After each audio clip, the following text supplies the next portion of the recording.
You have not played Red Dead Redemption, but No, I you've have seen not. it. But I have seen it in person. God, it's a very pretty video game. Yeah, tell us about it. I mean, the things man. that I've read a lot of interviews online and tried to get more information about it because, I kept saying, I want to see gameplay. It turns out a lot of what was in the trailer was gameplay. So- Not obvious. Yeah, I mean, well, as anyone who's played around with the Rockstar editor in GTA 5 would know, like, you can do a lot with the actual in-game engine. And so, like, a lot of the shots in the trailers that we've seen, like that first trailer that they dropped that was just all the locations and stuff, like every single shot in that was done like that. Like, that's load in the world gameplay.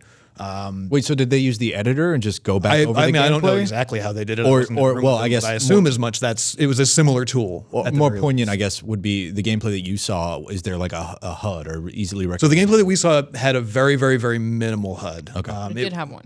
Well, so it wasn't like the HUD that you can turn on and But off. it was a HUD? No, There was a HUD, yes. HUD's confirmed. No, what we saw was almost nothing on the screen HUD-wise except for the interactions menus that came up because they had this new interaction system where you can not only, like in Red Dead 1, your options were pretty much only to shoot somebody or not shoot somebody. And in this, there's a whole bunch of goo in between to dive into. Sort of shoot somebody. No, like, I mean, instead of locking on, like if you lock onto somebody with your gun out, then you'll point your gun at them. Yeah. But if you lock onto somebody with your gun holstered, it'll be like, oh, what do you want to do with this person? Do you want to say hi? Do you want to be like, F you, buddy? Or do you want to be like, give me your money?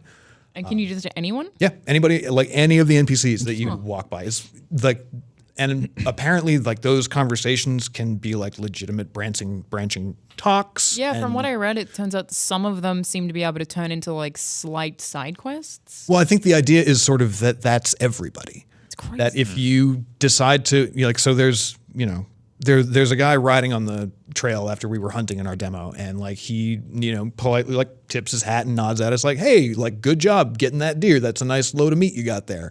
And our player just goes, Sounds like a great dude.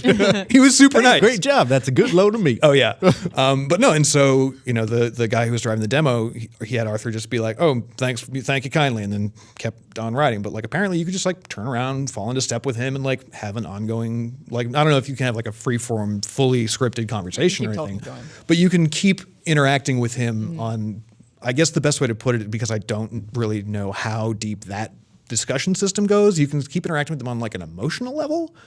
Like you can choose to keep, you can choose to keep antagonizing The them. first person that talks to me, I'm not letting them out of that conversation until one of us are dead. I mean, no, that's the thing is like you can essentially, you'll be able to. It's sort of a system where you've got relative prompts for like how you want to handle the situation instead of like specifically going to say like, oh, you have a cool looking horse there, partner. Kind of in that's a fine horse. like a Mass Effect wheel way where it's like Paragon or Renegade.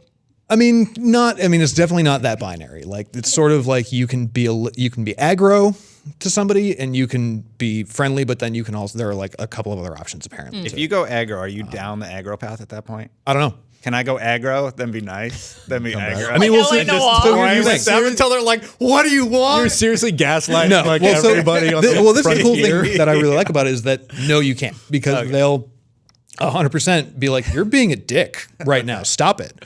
And if you don't, they'll be like, no, like, and they'll like pull out their gun and they'll be like, no, like, stop being a dick or we're going to have a problem. Like if you go to a bar in town and you start like being aggressive. Causing a ruckus? Yeah, if you start causing a ruckus, like Causing a good the old sheriff ruckus. and his deputies Kinda will here. walk up to you, and it's not like in Red Dead 1 where it's like 1 star, you're going to get shot in a firefight. They'll walk up to you and be like, hey, do we have a problem here? Listen, son. Like, That's cool. I like that. And so like they'll actively try and diffuse the situation. That's cool. Without having to get you into a violent altercation, of course, depending One on of the things I how read you was do it. a lot of GTA 5 is if you like bump into a character, they just dropped their coffee cup. That's what they mostly had was like as a reaction is just that one animation. And they're trying to like evolve beyond that to be like, well, we want other characters, other NPCs to react to a lot more strongly. So you feel like everything in this world has a place. I'm Ryan McCaffrey, the host of Unlocked. If you enjoyed that segment, be sure to check out the rest of the show and all of our shows on our YouTube page. Find it at youtube.com/IGN Unlocked. And if you're a podcast fan, we're also on just about every major podcast service as well.